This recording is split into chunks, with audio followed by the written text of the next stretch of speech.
Hello, everybody. I'm Howie Hawkins. I was the Green Party nominee for president for the Green Party and the Socialist Party in 2020. And this podcast, Green Socialist Notes, is about continuing to educate and organize around the eco-socialist program that Angela Walker and I ran on in 2020. So we're hot into petitioning season for a lot of Green parties. I was up at 6 this morning to go to a regional farmers market where we had to buy a stall in order to get in there, even though it's a state authority. They regulate it, so even nonprofits got to pay to get in. But I got 140 signatures in about 5 hours, and it's about all I could have lasted. It was very hot, got up to 95, very humid, interesting. And we're going to have Matthew Hoh, the U.S. Senate candidate from North Carolina, up on as a guest today, and have him report on how their petition drive is going in North Carolina. But one of the things that's interesting, I mean, people come from rural areas as well as urban areas to this regional market, and Trump is still on the ballot according to some of these people. I mean, you got rural Trump country, and they just going to vote Republican because they think they got to support Trump. And then you get some Democrats that say they can't think about anything else but voting Democrat because they want to beat Trump. Trump's not actually on the ballot in New York, but it just shows how much the vote is symbolic, and people vote to try to send messages. You just got to be persistent. I was getting about 1 in 10 saying yes, which means if I got 140, I've asked over 1,000 people for a signature, but that's the way you get signatures. So we need 45,000 signatures in 42 days in New York. As I've mentioned here before, as far as we can tell, that's the hardest petition for a comparable office in the world. It's 3 times harder than the nearest most difficult petition we can find, which is to run as an independent for the State Duma, the Congress of Russia. And that used to be New York standard. So we've been shopping a bill around to the state legislature saying, let's get back to the Putin standard. And the legislators laugh and they say, you're right, but the Democrats at least want to wait till after the election because they don't want to cross the governor. So here we are trying to do this very difficult petition, and it's going to be touch and go. So if we could get the Hawkins-Matera website up on the ballot, there it is. We can use volunteers. People from out of state can witness petitions now. We got a change in the New York law from a court order a couple of weeks ago. If you're in New York, we're in the last week. We really got to get the signatures, and we'll start putting together and binding our petition next weekend. So this is the time to do what you can. We need all the help we can get. And I'll also mention that Wisconsin is coming down to a deadline. They have 2 weeks to go. And it was reported a couple of days ago, they had 1/3 of the 2,500 they need. So they need about 100 a day. It's definitely doable, but they are paying petitioners. If you're in the Wisconsin area or in Wisconsin, they can definitely use your help. And I think we should have a Wisconsin link that we can post as well in the chat. So they could use your help. And so let me say a couple of things about 2 issues, and then we'll move on to get Matthew on. One is, this Buffalo White Racist Terrorist Act last Saturday. As we were speaking here, it was going on in Buffalo. And it's not just Buffalo that's been affected. I've been out here petitioning, talking to lots of Black folks who, they're sad, they're fearful, and they're angry at the white power structure because, this racism continues to fester. And segregation, is usually thought of as excluding Black people and other people of color from access to resources. But it also isolates white people in their own little ghettos where they come up with all these racist tropes and believe this nonsense. So that's part of, what we got to attack to deal with the underlying causes, the institutional racism, the cultural racism. One big issue last week was school board elections in upstate New York. And fortunately, in most districts, the right-wing Trumpist take back our schools slates lost. A few of them candidates won. They won one slate in Duaneburg near Albany, but otherwise they were beaten. And what we need to do, besides just stopping them from taking over school boards, is promote the diversity, equity, inclusion curriculum that the state offers to school districts. And it's tough to get that through. So that's one area where we can address this racism. And I think we need to talk about reparations to repair the wounds of segregation, discrimination, and violence that's been imposed on Black communities. And part of that is what we're talking about, the Economic Bill of Rights, which Martin Luther King's Poor People's Campaign advocated, the rights to jobs, income, housing, healthcare, and education.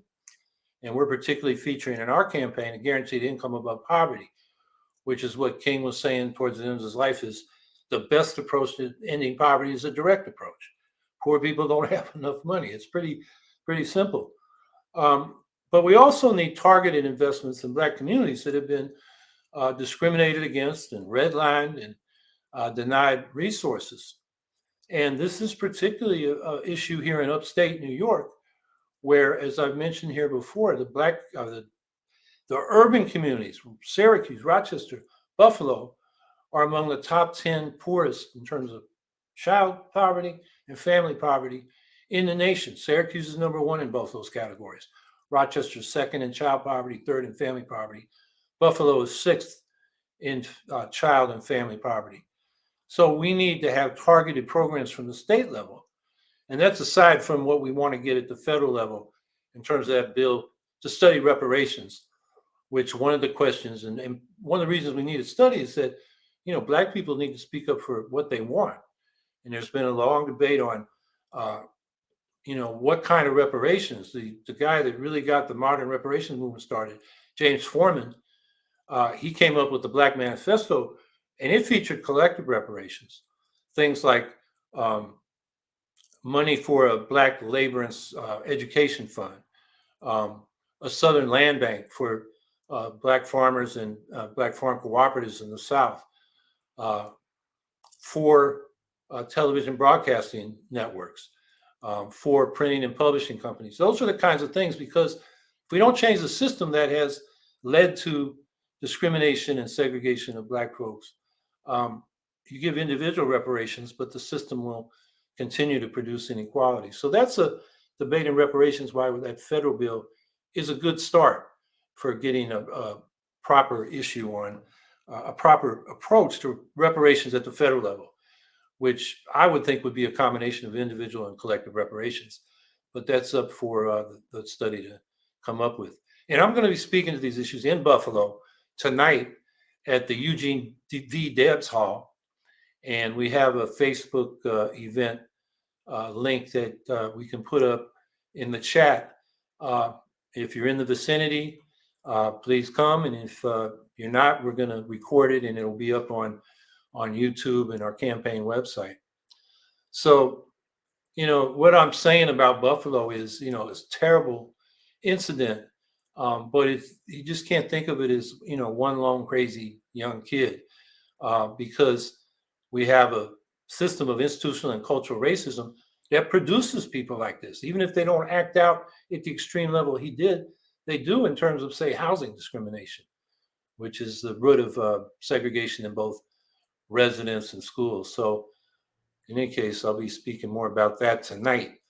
And then I want to just throw some things out about Ukraine. I think there are good things and bad things that we need to consider. This $40 billion package, it's military and humanitarian aid. A lot of people in the peace movement only speak to the military aid, which is about half of it. $6 billion direct weapons to Ukraine, $9 billion to replace weapons that we have sent or will send, and $4 billion to support European command operations. So this is not going to Ukraine, but to the NATO structure. And then there's about $20 billion in humanitarian and other non-military aid, which is really important. I mean, Ukraine is, they got housing issues, food issues. So there's $9 billion for that. There's $5 billion for global food aid, because Ukraine is one of the breadbaskets of the world, and it's not able to get its grains and other crops out to the world market. So we're facing, famine in places in the Middle East and Africa because of this. There's $1 billion to support the refugees. And then there's another $5 billion in just a whole lot of programs, from the Department of Justice enforcing the sanctions against oligarchs, supporting Ukrainian nuclear power plant maintenance and protection. They have 14 nukes in Ukraine in the middle of a war, which is scary. Supporting war crimes investigations and the U.S. Embassy in Kyiv. So I've been a little disappointed that some of the peace groups have been opposing this whole package. I can understand why they don't want to send more weapons in. I think Ukraine has the right to defend themselves and get weapons from wherever they can. But aside from that, what about the humanitarian aid? It seems like some of the groups want to take sides in this and take Russia's side, saying the U.S. provoked it, which to me is a kind of Weasley way of saying Russia was justified to invade Ukraine, which I don't think is right. But we also have to recognize, what a bad part here is that the U.S. mission is creeping.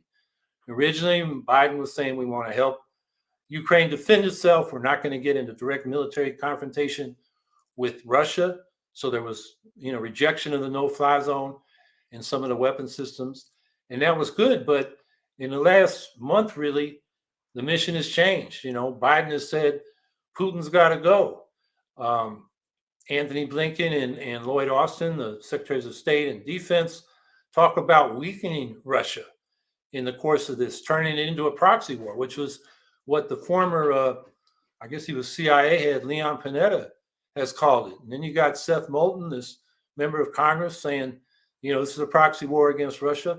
That is counterproductive to diplomatic efforts to get a negotiated peace settlement. It increases the risk of nuclear war, and we have to really push our representatives in Congress and the Biden administration to back off from that crazy talk. When Biden first said, that Putin has to go, that wasn't his exact quote, but I tweeted, Biden is stupid because he just reinforced one of Putin's rationales for invading Ukraine. So, we should be pushing our government to support negotiations. And I think Zelensky's put proposals on the table that, meet some of Russia's key demands, neutrality with great power guarantees, which Ukraine would need, no nukes, offensive weapons, or foreign bases in Ukraine, and then negotiations and setting up some kind of democratic process so that the people of occupied Donbass and Crimea can determine, their status in relation to Ukraine and Russia. I think if we ever get to a negotiated settlement, those are going to be the elements. And the U.S. should be supporting that instead of this talk about how this is a proxy war with Russia, which is, a recipe for more war and mayhem. So with that, let's bring on Matthew Hoh, our Green Party candidate for the U.S. Senate from North Carolina. Hi, Matthew. Hey, Howie. How are you doing?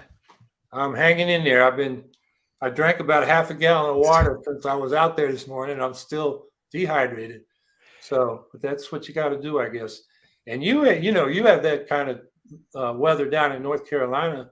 So tell us about how your petition drive went. I know you had May 17th was the last day to collect signatures. How's it going? Yeah, we weather-wise, we were very lucky. So we finished the petition drive on the 17th, just this last Tuesday. And just for conversation about the weather, we were lucky. We had great weather in March and April and May. This weekend it's about 100 degrees down here, but that's the break that we had was that we had weekends that we didn't get crushed with heat. They weren't too cold. We didn't have thunderstorms come in and wash us away. So we were able to get in a good 6, 7, 8 weeks of petitioning. And we ended up with about 18,000 signatures, which we need a little less than 14,000 signatures, 13,865 signatures to be exact. Over the last months, we've had a verification rate of 75% because not every signature is accepted by the county boards of election. We have to turn our signatures into the various county boards of elections here, wherever the registered voter is from. So we have 100 counties in North Carolina. Come here. I'm sorry. My dog's shaking his head and his chains are rattling. His tags are rattling. So with the verification rate we have, we're about out of every 4 signatures we submit, the counties take 3. We're right at the number that we need to get that 13,865. So we need about roughly 18,500 to meet the verification rate. And that's about the number we turned in. So we've got to wait now for the counties to count those signatures. It's a long process. It's all done by hand. Everything we turned in was on pen and paper. So, you're talking about, again, 18,500 signatures, thousands of petition sheets going to the counties. These counties may have one or two people that they can devote to this. Plus, what happened down here in North Carolina was that our March primaries got pushed back because of redistricting issues to the first 2 weeks of May. So that helped us because particularly the last several days of early primary voting as well as primary voting, we were able to get out there. So the day we had turned in signatures, we had primary voting going on. So we were able to get kind of like on a last mag grab, right? Signatures that day. The issue is, though, is that the counties were dealing with the primary voting. They're recovering from that now. And now they've got to count all our thousands and thousands of signatures. So it's not happening as quickly as any of us would like, right? We're all checking the website, continuously hitting refresh to see how many were counted today. And but hopefully by this time next week we will know a total number of verified signatures. And like I said, we are confident we turned in enough to make the ballot. Yeah, we got a redistricting issue in New York. The Democrats did an extreme gerrymander. Yeah, which the court's going right up to what we call the appeals court. That's like the big Supreme top court in New York, and that's all Democrats. And they threw it out too, like the Republican district court judge. So they appointed a map maker, and he reported yesterday, and already the Democrats are going back to court. Meanwhile, we were in court Thursday asking for relief because we have to get 500 signatures in half the congressional districts across the state. And we don't know what the districts are because they all got changed. And, the major party candidates are upset because they got to go out and petition again because their old petitions were in different districts. They've all changed. So it's a mess. And we turn in a week from Tuesday. Oh, wait a minute. Where are we? May 31st. Yeah, a week from Tuesday. And we're not even sure we'll know what the districts are. And we have to document we got signatures in these districts. So it's a mess. Yeah. I have a friend up there who's running in the 11th Congressional District, Brittany DeBarros, anti-war veteran, running in the Democratic primary. I would love to see her take that experience in the future and come on board with us but she went from being in this primary that was more or less Staten Island, which was, that's a Republican district. And then the gerrymandering happening and they brought in a huge swath of Brooklyn into that district as well. So now it became like a Democrat plus 12.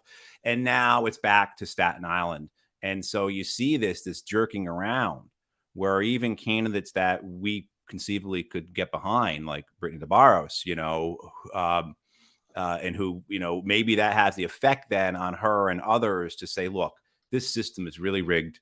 It's a mess. There's greed involved. The reason why it got so bad in New York was because the Democrats were so greedy that they gerrymandered it the way the Republicans gerrymandered the districts down here in North Carolina. So there's no difference between the parties, that their greed for power and control will always be their priority.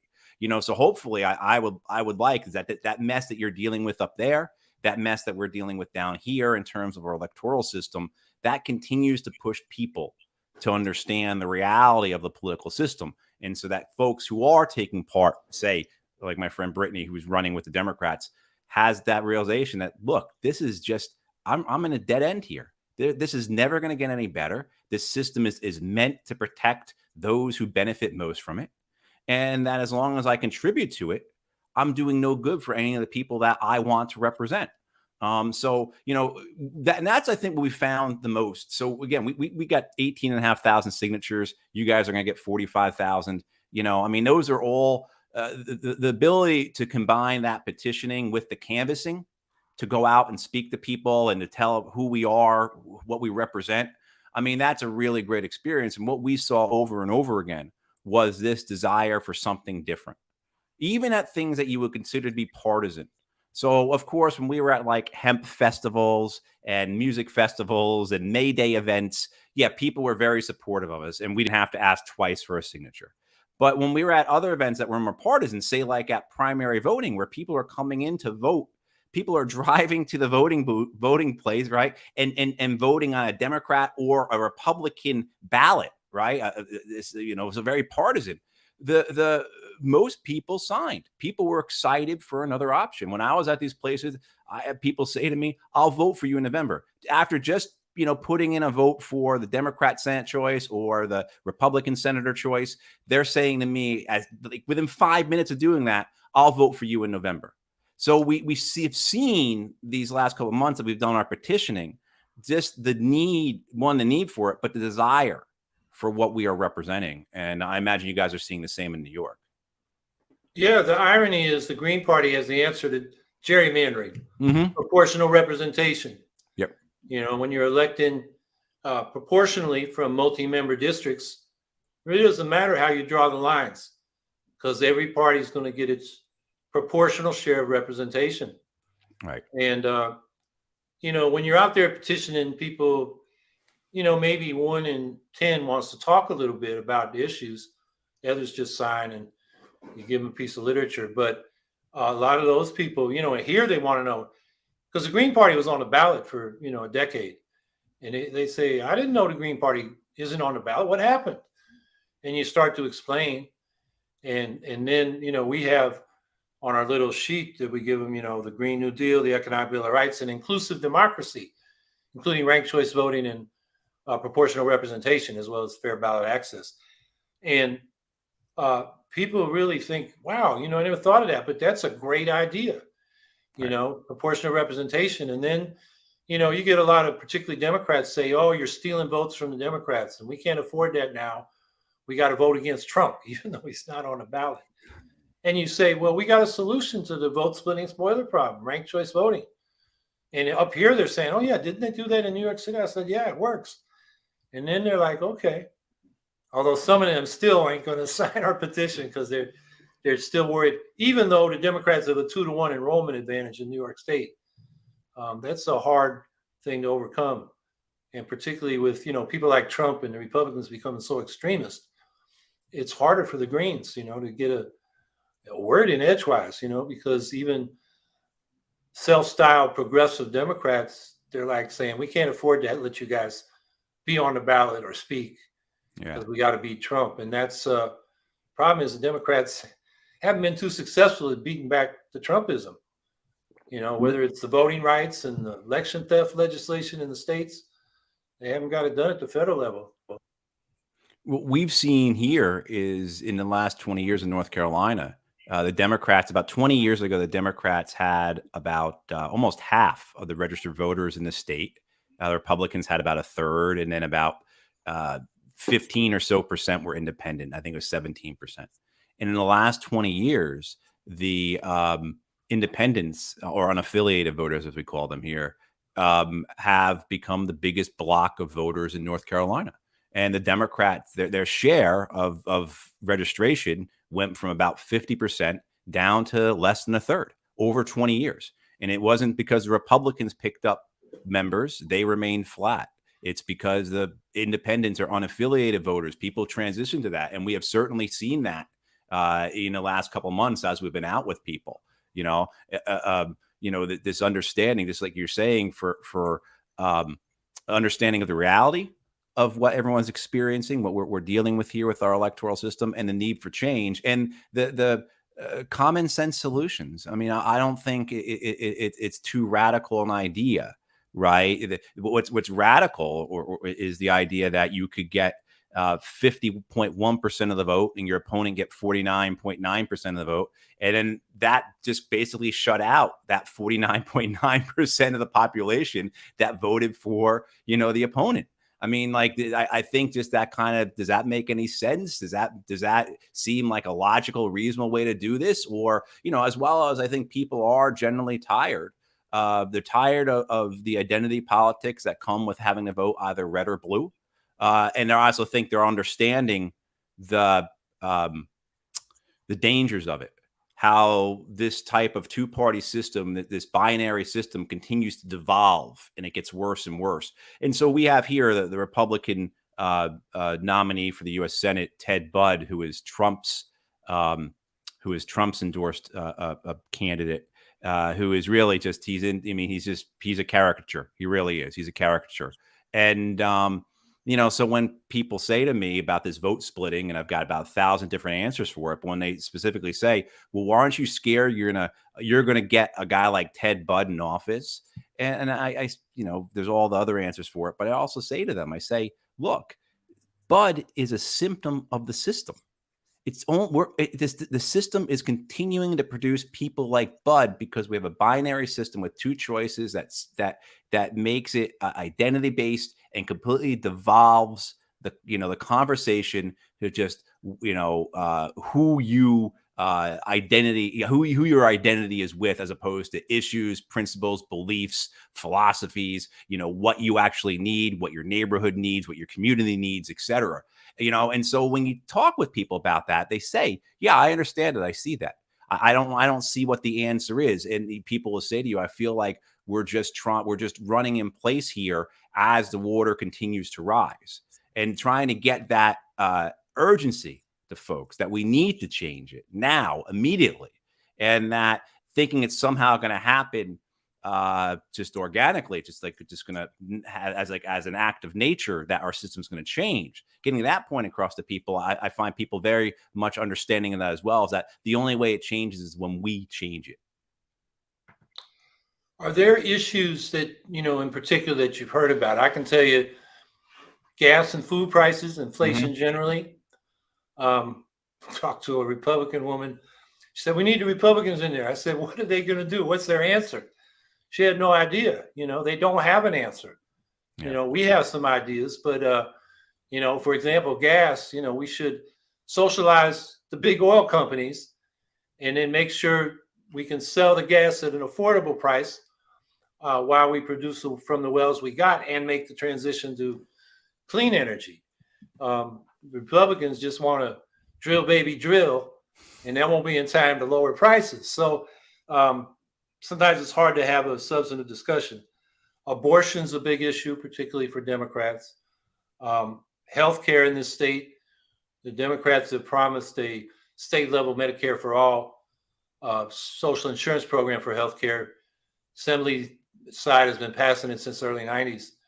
Democrats always said, get us the Senate, which they got back in 2018.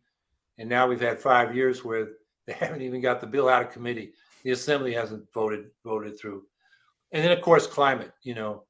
People hear green. I say we're about the environment and the climate. Oh, yeah, give me that petition. So those are pretty much the issues I've been hearing. Yeah. Very rarely about foreign policy or Ukraine. It's not on people's minds at the top of their head. So I wonder what it's like down there in North Carolina. Same. We're a big military state too. We've got, after California and Texas, we've got the third biggest population of veterans in the United States. We've got major military bases, Fort Bragg, Camp Lejeune, et cetera. And Ukraine didn't come up. I mean, it didn't come up. What it was, what the conversations were about were cost of living, gas, but also for us, housing. Housing was a big conversation. I found that before I started campaigning, when I was driving Uber, that almost always the conversation went to housing. People want to talk about housing, whether it's rentals or homes or home ownership. And of course, we're the only ones who are offering solutions that get at the core of that, whether it be rent control, tying rents to a person's income, having an annually adjusted a minimum wage that's tied to housing costs. I mean, things like this, job guarantees. I mean, understanding that housing is a human right. You say that, and that opens up people to, okay, this is more than I've ever heard, because all we hear usually about housing is that they're going to do more zoning.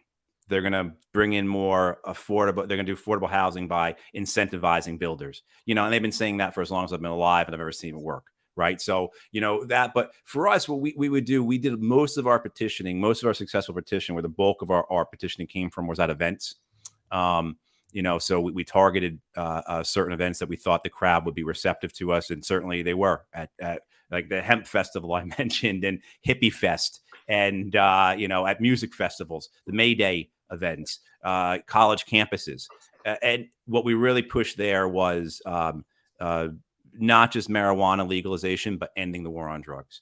So what we did was we had signs with, said legalize it, end the war on drugs, and people would come to us. People would see that and they would come to us, and we explain who we are, what we're trying to do, and they would gladly sign the petition. And you got into a story with someone about once an hour, maybe once every 2 hours, about what the war on drugs had done to their family. I mean, the stories of overdose, opioid addiction are so prevalent. And these are people who would probably not be attracted to a socialist party otherwise. I remember one lady, I'll never forget her, talking to me about her son who went in for some type of surgery. He ended up getting addicted to opioids. He almost dies from an overdose. He spends time in jail, wrecks her family, and is still wrecking her family because he's still trying to get himself clean. And, what she said, this wasn't supposed to happen to a family like mine. And so now she's talking to a socialist candidate for Senate because she understands, she's had that connection, and it's that type of thing. And we just had a report come out today. We have 12 overdose deaths every day in North Carolina, 12. And so, pushing that, not just the idea that, yeah, you should be allowed to get high in a park someplace smoking a joint, it was more about ending the war on drugs, and people really responded to that. People really connected with that. People had their own experiences. It's affected their families, it's affected their communities. So I think that was probably our most effective messaging. And that shaped a lot of our conversations and really helped us set ourselves apart, not just from the Democrats and Republicans, but, we've got a libertarian candidate down here. So set us apart from the libertarians because, they kind of, they're good on the legalization, the decriminalization, getting rid of the prison system, that kind of thing. But they fall short on moving into the public health. How does this connect to universal health care? How does this connect to healthcare as a human right? How does this connect to having a society where we take care of one another, where we put people over profit? Like that kind of thing. This all ties into that. So we're able to then explain our larger message as well. And I think that really attracted people to us. And like I said, 18,000 plus signatures. It's 18,000 people we were able to connect with. And it was a good degree, a good beginning round of canvassing for the campaign. And let's just hope the verification rate remains the same when we get on the ballot. Yeah. The housing question, it comes up. And, our position is we need to radically expand public housing, or you could call it social housing, because the federal government under Clinton, when our former governor, Andrew Cuomo, was head of housing and urban development, they passed a law called the Faircloth Amendment, which limits the number of public housing units in the whole country. Right. Which was basically a sop to the private developers who won't build affordable housing unless they're subsidized. And it costs a lot more per unit to subsidize an affordable unit with public subsidy than it is to build it directly through the public and have the public own and manage it. So, we're calling for a social housing program in New York State. And if people look, I don't have the link with me, but there was a good article appeared in Jacobin this week on how this kind of program can pay for itself. And so I urge people to look at that. So before we get to questions, Matt, I'm interested in, your thoughts about Ukraine and, what I said at the opening. I remember we had an exchange, and this is when, Biden was still talking about supporting Ukraine's self-defense, not about regime change in Russia. And you said, yeah, but there are people like Hillary Clinton, putting out the idea that this is going to be a war to bleed Russia. And now that seems to have seeped into the leadership of the country. At least they made it public. And that's very concerning, because then we're not really defending Ukraine. We're using them. Right. And there's two sides to that. One, it's the catastrophe that befalls Ukraine that doesn't end. right? So it's this idea that we're going to use Ukraine to bring down Russia, to destroy Putin and his government. And the Ukrainians are the ones who we sacrifice for that. There's, one is just the horror of that for the Ukrainians. The other thing is the unknown effects, the uncontrollable effects of war. I saw today that there's a report coming. The Ukrainians are saying that the Americans are going to help us sink the Russian Black Fleet. The Russians are only going to tolerate that for so long. Like, if people remember a few years ago, there was that completely false story, is untrue, but that the Russians were paying the Taliban bounties to kill American soldiers in Afghanistan. It's completely false. It never was true. It was meant to kind of get the fire up in America and the United States, to keep the Afghan war going, to give us another reason to keep fighting. This is when Trump was pushing to exit from Afghanistan. And remember how incensed American media, American politicians, retired generals, were, and we are doing that in Ukraine. We are providing intelligence and targeting information to help the Ukrainians kill Russian generals, to help them kill Russian soldiers. We supposedly gave them the targeting information to help them sink that Russian battleship, and so the Russians can only put up for that so long. Putin can only put up with that so long. And this is where the dangers lie, where the United States may not enter into the war in the sense of a no-fly zone or have forces involved somehow, but it may enter in a way that is, just at this point, it's semantics about whether or not the United States is actually in the war or not. Part of that $40 billion that was just appropriated for Ukraine, and I agree with you, I think we should be talking about that in the chunks that it is, as opposed to one whole thing. And certainly it's the humanitarian needs are there, and we should address them. We should address humanitarian needs throughout the world. Most importantly, probably here at home first, right? But certainly we're a wealthy enough country that we can do both. But this idea that part of that military aid package includes paying the salaries of the Ukrainian army, I'm not sure in how broad that is. But once you start paying the salary of someone's army, you own that army. That's your army. And that's something I don't think we've had a conversation as well understood about this. And more people are saying that this is a proxy war, which is clear. I think more and more people are coming around to the idea that this war didn't start in February, that there were 8 years of war beforehand where 15,000 people were killed. More and more people, I think, are tacitly accepting that there was a coup in 2014, that there were many things that led to this. And I think for the peace movement, the argument we have to make is that this is the predictable result of militarism.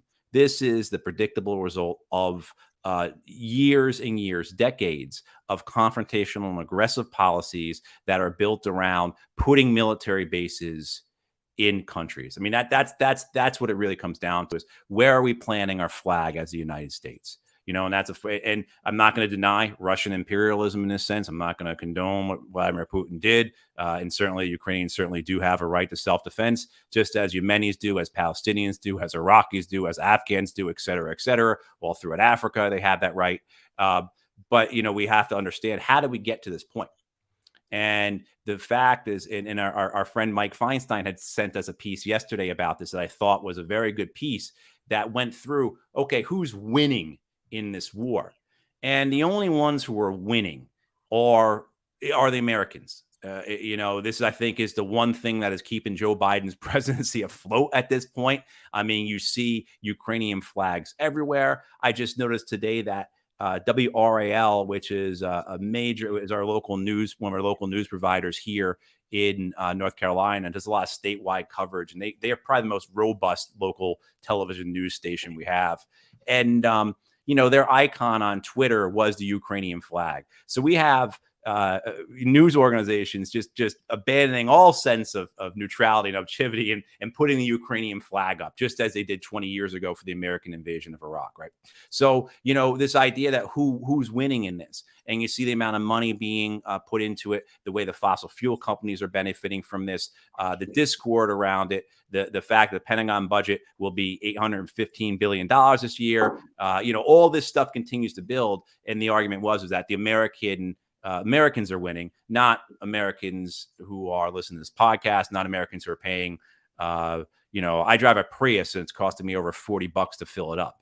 So not Americans who are feeling the effects of the war in terms of cost of living increases, but rather those who benefited from not just this war, but previous wars. And you've seen the culmination of the way American imperialism, American militarism, American war has changed in the last 30 years. The way it had, particularly the last 20, has evolved from having the wars like in Iraq and Afghanistan to shifting to wars that are more based on proxy forces. And so again, you have to, I think, define the Ukraine war as a proxy war, particularly if we are now paying the Ukrainian army's salaries. Yeah, I see it as two wars. Definitely, you've got the proxy war between Russia and U.S. NATO, but then the Ukrainians are fighting for their independence and their self-determination, and those are intertwined. I think what we got to do is defend the right of the Ukrainians to defend themselves, while getting the U.S. to say they support that, but not that we're in a proxy war with Russia, and we're using the Ukrainians as pawns in that larger conflict, which is, you're right. That's all the U.S. has been doing all over the world. Right. And that's, when we talk about aid packages, there's a phrase from Ralph Nader when he was running for president. He said, why don't we be the world's humanitarian superpower instead of its military superpower? And, aid countries. And, that would do more to promote peace and security than basing, our forces in over 800 military bases around the world. That just seems common sense. But of course, our foreign policy is not about what's good for us, regular folks. It's about what's good for the elites in the military industrial complex, the defense contractors, and so forth. Yeah, absolutely. David Swanson at World Beyond War, and he's been saying this for years now. The UN keeps saying costs about $40 billion to end hunger as we know it in the world. $40 billion. That's what happened to be this aid package. Imagine if we ended hunger in the world, what the opinion of the world would be, what that would do throughout the world, not just for the benefit of billions of people, but geopolitically, like strategically, what would that do if we took away that tool of various regimes to control their people, via food shortages, via resources, right? I mean, that's the way a lot of our client states, American client states throughout the world. Remember that I wrote about this last year.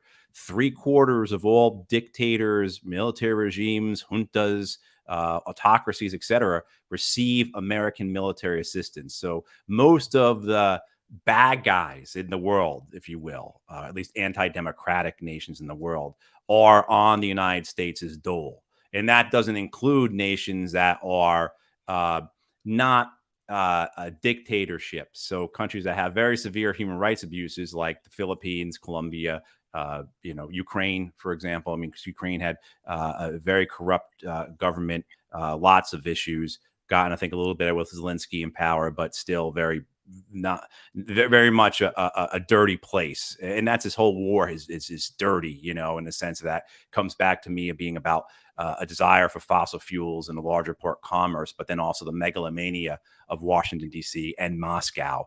And I think, what we have to push for is, I think we have to ask ourselves, does this $40 billion, does this push a peace deal? Does this push a ceasefire closer or farther away? Right? Is this going to say to the Russians, we're going to keep spending for this war. We're going to keep spending on this war as long as we need to.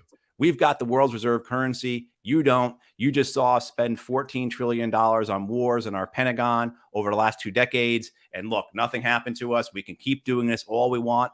Or does it say to the Ukrainians, you don't need to negotiate because we can keep spending money on this for you forever?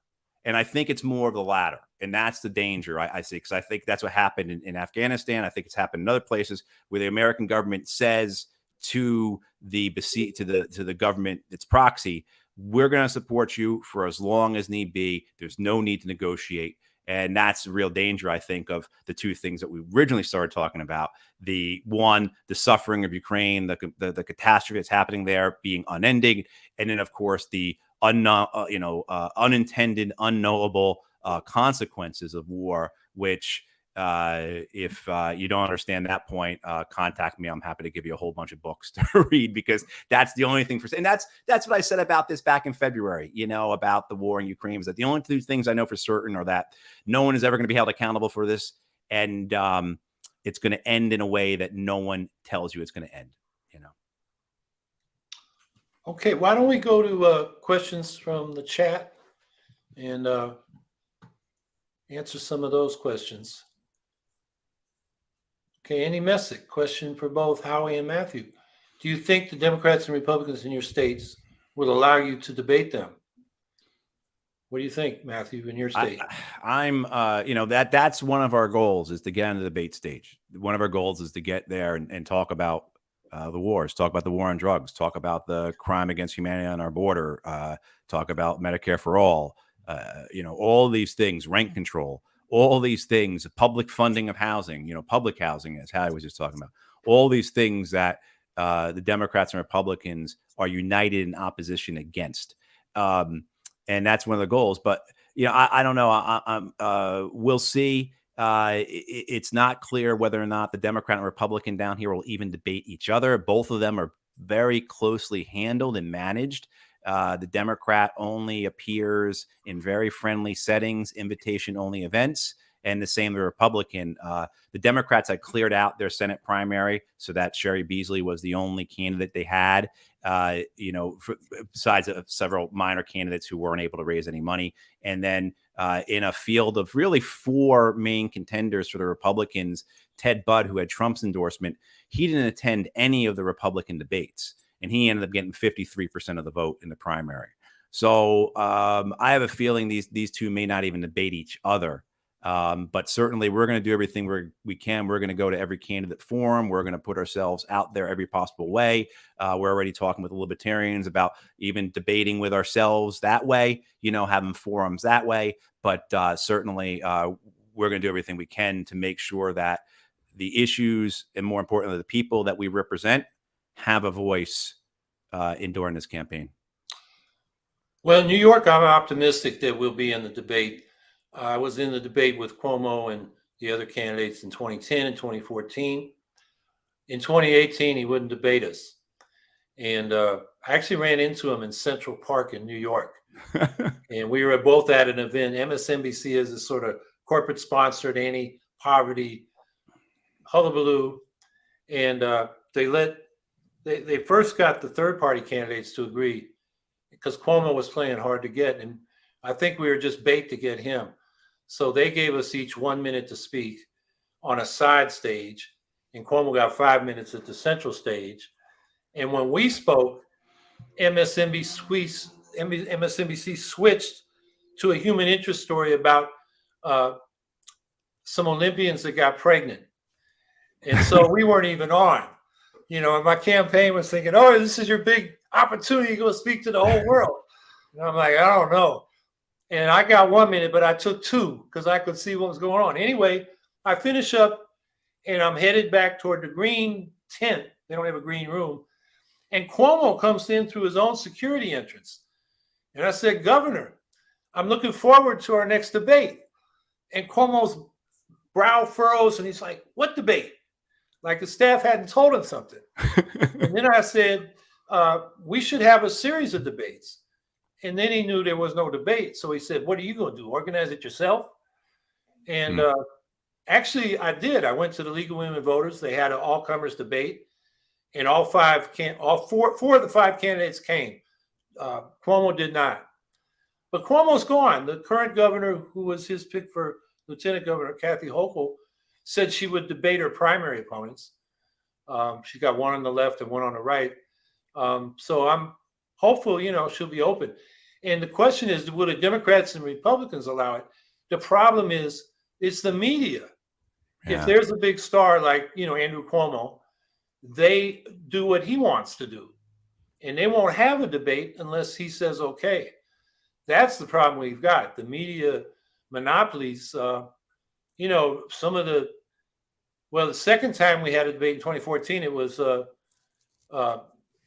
public TV network, PBS. And that's what Cuomo negotiated. PBS out in Buffalo, away from New York City, where a third of the state lives, and on at an hour. People don't even know where their PBS station is on their broadcast. So I think we may get in the debate. The question is whether anybody will see it. But I'm optimistic. First, we got to get on the ballot. If we're not on the ballot, I don't think we'll be able to get on a debate. So both parties are traitors.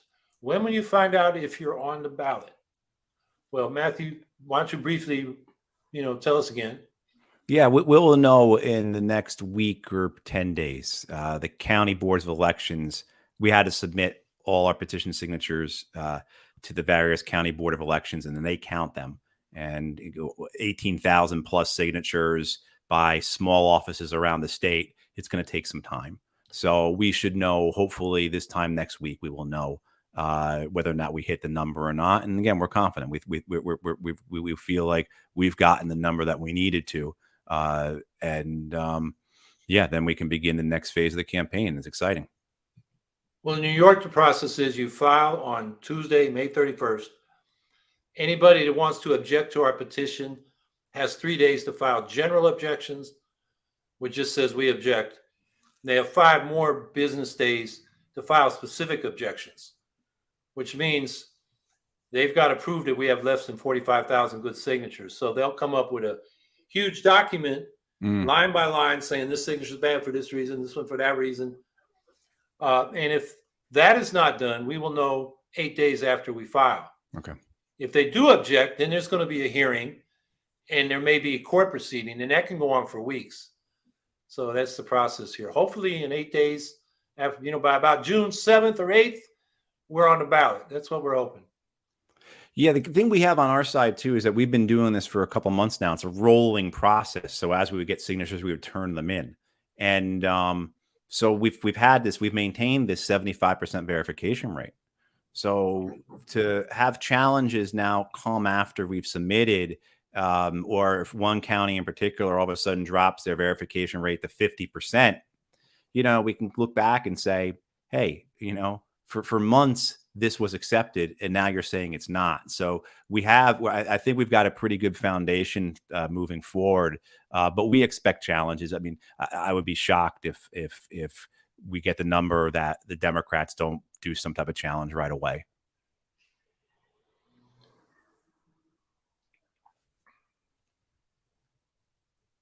So waiting for the next question. Here we go. Lauren Steiner. Hi, Lauren. I've been a while. For both, do you support free public college and universities and forgiving all student debt? Answer is yes and yes. At the state level, we can do free public college. It's one of the things I used to hammer Andrew Cuomo about. He actually had Bernie Sanders come, and they introduced a scholarship, which isn't free public college. It's sort of a top end. After you try everything else, only 2 or 3% of SUNY, state university, and city university students have even taken advantage of it. And forgiving all debt, that's federal government owns most of it, and they could write it off, and they should. So, Matthew. Right. Completely agree. Completely agree. College for all, and that's a bit of a misnomer, I think, because it also needs to include vocational training, trade schools, whatever it is a person wants to do. Look, for years, for decades, for errors, right? We had okay, nobody goes to school. Then we get to the point in our society where, okay, we got elementary education, and then more of a secondary education. And then it became clear that, a postgraduate, a post high school education is really needed to move our society forward. And then we stopped, we capped that progress. We said, okay, we don't need any, society hasn't changed. We can have the same standards we had back in 1950. Right. I mean, which is nuts, because we've had a more technologically advanced society, a society that has, while they did this, while they capped education, they then the two-party system, to be clear, then decided to outsource our manufacturing. They created policies of financialization over the last 50, 60 years that have really hurt working families. So the idea that somehow we don't need education above the 12th grade level is just inane. It just doesn't make any sense. Our society has progressed, but our educational system has not. And so that needs to be available to all people. This idea that once you're out of high school, now you should be able to move on and get the training, the education, the skills, whatever it is best for you that you need at no cost to you in the society we take it on. And I mean, I think the effect of this would be explosive. I mean, I think this would be you hear about, for white veterans, because it didn't apply to black veterans, but for white veterans coming home after World War II, the effect the GI Bill had. People will say, well, that totally helped the American economy explode in the 50s and 60s. And it did. It also helped that we were the only standing industrialized nation in the world at that point, too, that hadn't been bombed out, right? I mean, so that kind of helped as well. But I mean, this idea that what that would do for generations to come, and then as well, the student debt. I mean, good God, I've heard it my whole life. You have to go to college. You got to take on this debt. I mean, even to go do vocational and trade schools. I mean, that's thousands and thousands and thousands of dollars out of pocket that people don't have. So that you need that, and then you get hooked into this usurious agreement that is basically open-ended, that doesn't ever have. It's not like a mortgage or a car loan. It just continues to accumulate and compound. And you hear these stories. I mean, I know plenty of people. You all know plenty of people who've got this type of debt where they've been paying it off for a decade or 2 decades or 3 decades, and it just doesn't budge. So it was a scam. It was a racket. It was unfair. It was unjust. And forgiving student debt not only is a smart thing to do in an economic sense, but also, too, it's a just thing to do.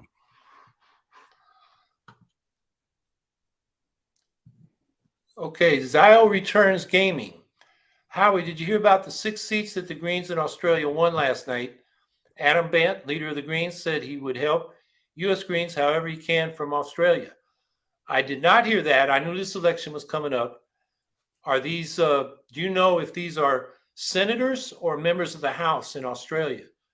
Because one of the things about Australia is it's a laboratory for the difference between multi-seat ranked choice voting and single-seat ranked choice voting. The House is elected by single-seat ranked choice voting.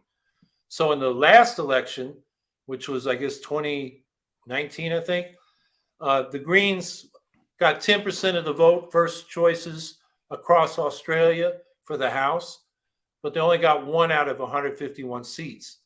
So if you go to ranked choice voting for single-member districts, you really don't get much change. 4 members of the House, okay, good. And 12 in the Senate, those are both up. And that's interesting because what I've been reading about the run-up for this election is, they have a hell of a climate problem in Australia. And the conservative government, which is called the Liberals, has been, climate deniers, basically. So most of the press coverage here talks about the Labor coalition, trying to make advances against the conservative coalition. Not much mention of the Greens, but here they are. The thing about the Senate is those people are elected from multi-member districts by ranked choice voting. So you get proportional representation. And so that's, some people should keep in mind when you're fighting for proportional representation, don't settle for single-member district ranked choice voting. It doesn't make that much of a difference. But I'm impressed that they won 4 seats out of the 151 this time, which means they've really done, and I've read, stories about this, grassroots organizing in those districts. They've really done a good job. And Adam Bant, name's not familiar. Maybe I've read some of his stuff, but definitely going to look him up because I think Australia, some of the organizing they're doing in their districts is stuff the Greens in the United States should learn from. Okay, there's an article in the chat in The Guardian. Yeah, I've been out petitioning the fool the last 2 days. I haven't even read my email. So I'm 2 days behind on the news. But that's good news. Thank you. Frankie Lee. Matthew, what are your plans to bring in more affordable housing to North Carolina and to clean up the coal slurries? I think one of the things we're seeing here in North Carolina is with housing, both rental and home ownership, is the influx of corporate purchasing of housing. And, you get back to this idea of housing as a human right, and housing needs to be homes first, not investments. And we have some areas in North Carolina where 1 in 5 homes being purchased are being purchased by corporations. And those corporations then turn around and rent them out for, as we've seen, much higher than the market average has been. They drive the cost of rentals up. And that causes, inflation on both ends of this, right? Whether it be on people trying to purchase homes, these corporations tend to purchase homes in the lower end or the lower end of housing prices. So we're first time buyers, working families. They're the ones who are getting shut out. And then you turn around to try and rent a home with your family, and you're seeing a rental increase of 20 to 30% from last year. And so it keeps coming back to this idea of what are our policies overall in terms of how we do our housing. And there's a lot of different things you could do. I mean, take this issue of if you're a family renting a home, I believe you have the first right of refusal. I believe if that home is going to be put on the market and you're renting there, you should be allowed to purchase that house before anyone else does. And this gets into, but what Howie talks about a lot, right? The economic bill of rights, how all this is tied together. It even got tie in climate change, right? Because you think we have a housing crisis now. What happens 30 years from now? We're losing dozens and dozens of communities around the country on the coastlines because of rising sea levels, right? Or let alone 1 in 10. I see them here. I meet people in North Carolina who've moved from California because they are climate refugees. I'm not going to deal with the wildfires anymore. You hear that. You meet people like that. It's only going to get worse. So how are we going to deal with a housing crisis now that will only be worse in decades to come because of the climate? And so this gets to how it's all tied together, in terms of job guarantees. Also do public banking. If you want to encourage home ownership, particularly people renting and then purchasing the home they were renting, have a public banking option that allows people to get the mortgage they need to purchase the home they've been living in. There's a lot of different things. I'm a big believer in tying, as I said earlier, your minimum wage into local housing costs. It's annually adjusted for that. Another way to do that then is if you're talking about rentals, you're having rent control, which is based upon employment income. And this gets back then to job guarantee, the idea that people have an ability to work, to have a good paying job that allows them to meet their family's needs. So these are all tied together. I agree with Howie about the need for municipalities to fund and maintain public housing.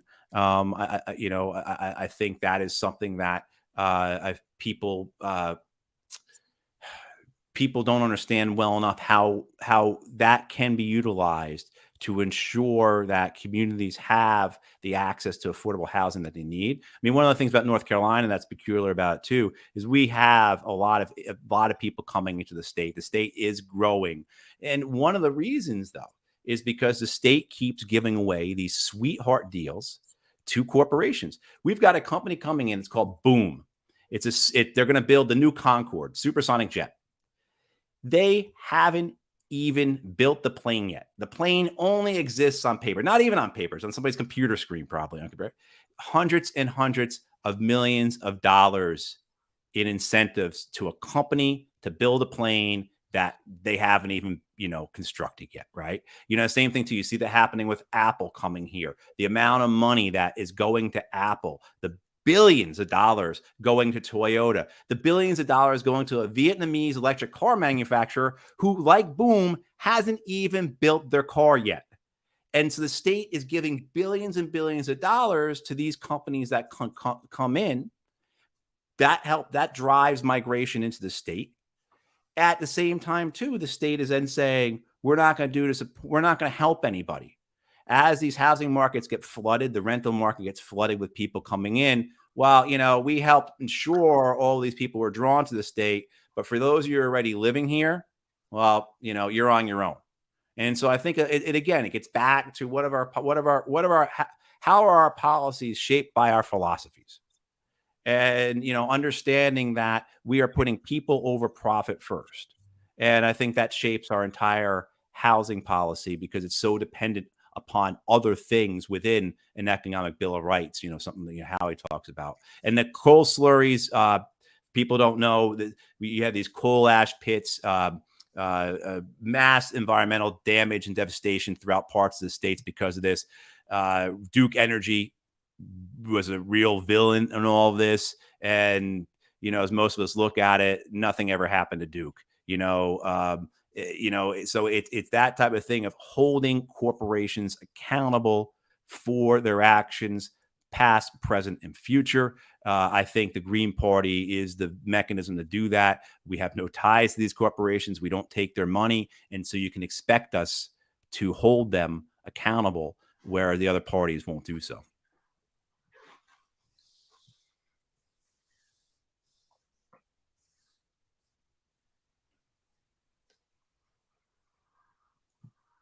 Waiting to see if we get another question. Here we go.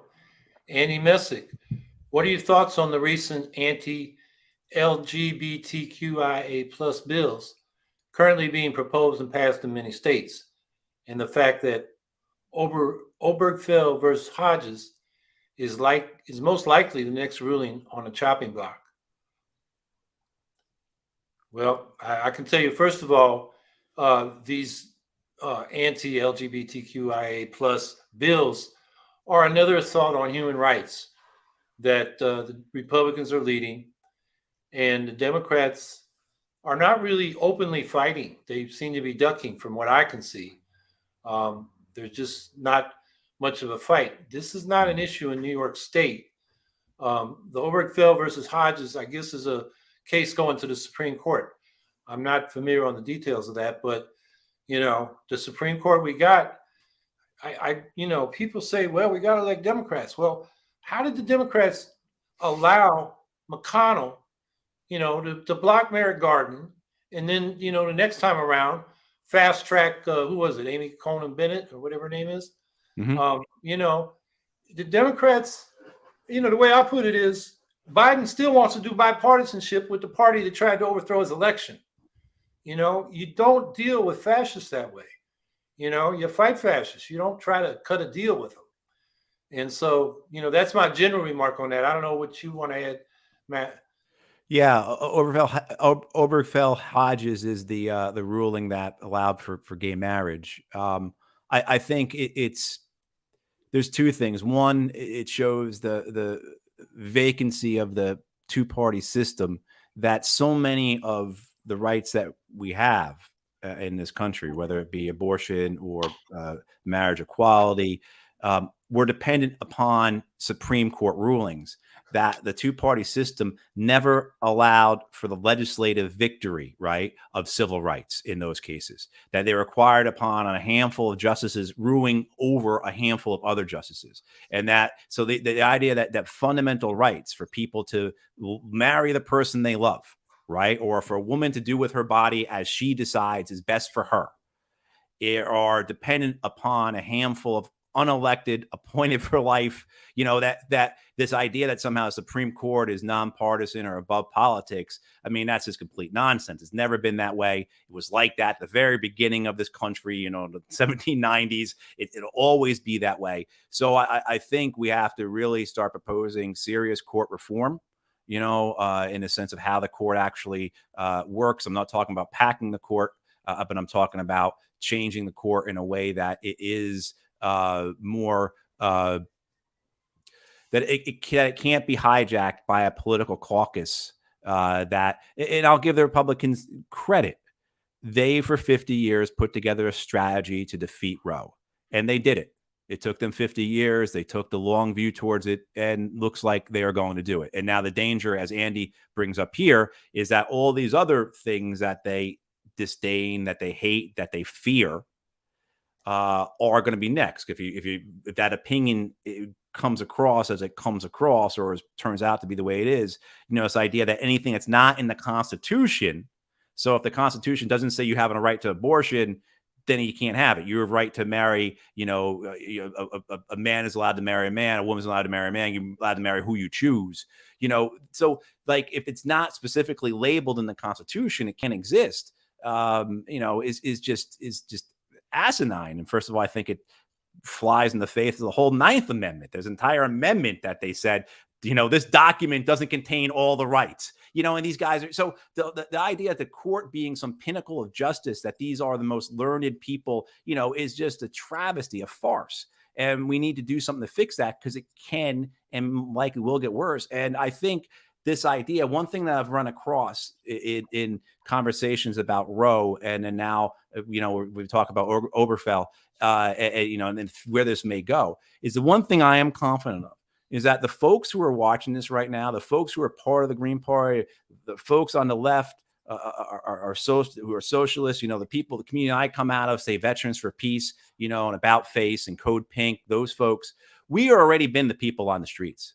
We will be on the streets if these rights are violated, if they are taken. I have confidence in that, and that's where we'll meet, and defend these rights. But I mean, we'll have to try and do it. We'll do it, of course, through the ballot box, through electoral politics. That's why we're here.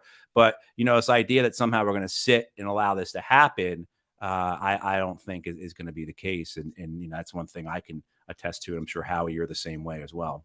Yeah, just a little history.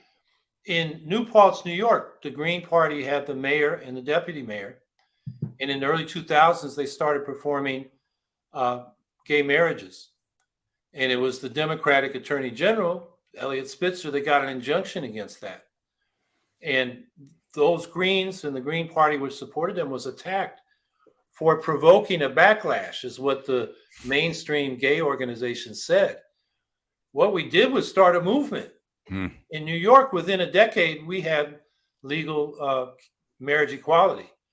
If you want something, you don't hide it, you don't duck, you make the case for it. And when you can get even the local government, you can do things that help set the standard. And so, the way to deal with the far right is not cut deals with them, push your own agenda and win people over. So. Right. And the idea that somehow this desire to continue to do what the Democrats have done for 50 years, it failed. I mean, I was born in 73, the same year as Roe, and their strategy for 50 years failed. Took it 50 years, and it failed. And the Republicans, give them credit, as heinous and contemptible as they are, but their strategy ultimately seems to be playing out. They understood it better than Democrats did. There's a lot to it, I guess, and entire books will be written about it. But, so why then, if you have folks who are listening and watching this, and you have people in your life, your family, your friends, your coworkers, your classmates, why then continue with that strategy? It's failed. It didn't work. Why vote blue no matter who if it's not going to work? It hasn't worked. It's not been working for the longest time, and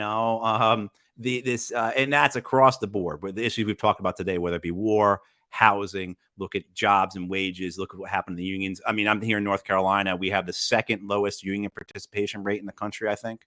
And this was a Democratic state for how long? We've had a Democratic governor. It's a failing strategy to continue to back either of the two parties unless you are one of those specific interest groups that benefit from them, like these reactionaries who want to force women to not have the right to do what they want with their bodies.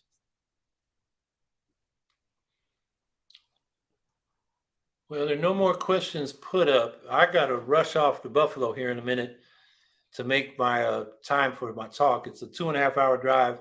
So I got about 18 minutes to spare. Is that right? Is my math right? 17 after? No, I got 13 minutes to spare. So is there any last thing you want to say, Matt, before we wrap up? Yeah, no, just thank you, Howie, for all the support over the last few months. As we've been doing this campaign for 4 months now, and the ballot access heavy for the last couple of months. And so I just want to thank you for all the support, and thanks to everyone who's watching this, who've been supportive. I can see in the chat. I don't really have a time to read the things, but I see names I'm recognizing, and I just want to say thank you to everyone who's been so supportive of us. And yeah, stand by. Hopefully in a week or so, we will have a definitive answer. And then I'm really looking forward to running this campaign, representing people who aren't represented, and being a great disruption to the status quo in the two-party system here in North Carolina. Well, thanks for coming on again, Matt. I think this helps. People have been watching this podcast deal with, different issues. I really appreciate your comments on Ukraine, which reiterated what you said here before, is that you get into a war and you can't predict how it's going to end up. Right. And people really have to understand that. Right. And, it occurred to me, and I may do a tweet about this when I get a minute, we're not really defending Ukraine if we're using them as proxies in a war with Russia. You want to defend Ukraine, defend them, and, just tell Russia, get out of Ukraine. That's about all we need to say. So I think that's a message we need to, bring to our federal government. You want to defend Ukraine? Don't treat them as a proxy war with Russia.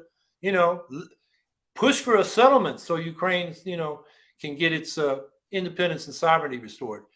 And there's a desire for victory that's an undefined victory, but the cost is just millions and millions of Ukrainians who've suffered for fossil fuel rights and the glory of the megalomania of those in Washington D.C. or in Moscow. I mean, they're it's all so dirty. It's all so dirty. I also appreciate you bringing up the 9th Amendment. Yeah. I always hear about the 10th Amendment. Right. The 9th Amendment opens the book, Right. And people don't know about that amendment. So if those listening have not, get your Constitution out, read the 9th Amendment. It basically says, this document doesn't define all the rights that the people may have. Right. And so take a look at that. And and I just want to say, I appreciate the comments in the chat from Amy Sachs and some others about social media advice, which I certainly need. There was some advice from Matt too. So, we'll save the chat and follow up on that. It's about how to use Twitter and websites and stuff that I don't understand, but we'll figure it out. So thank you everybody for listening today, and we'll see you next week. Thanks.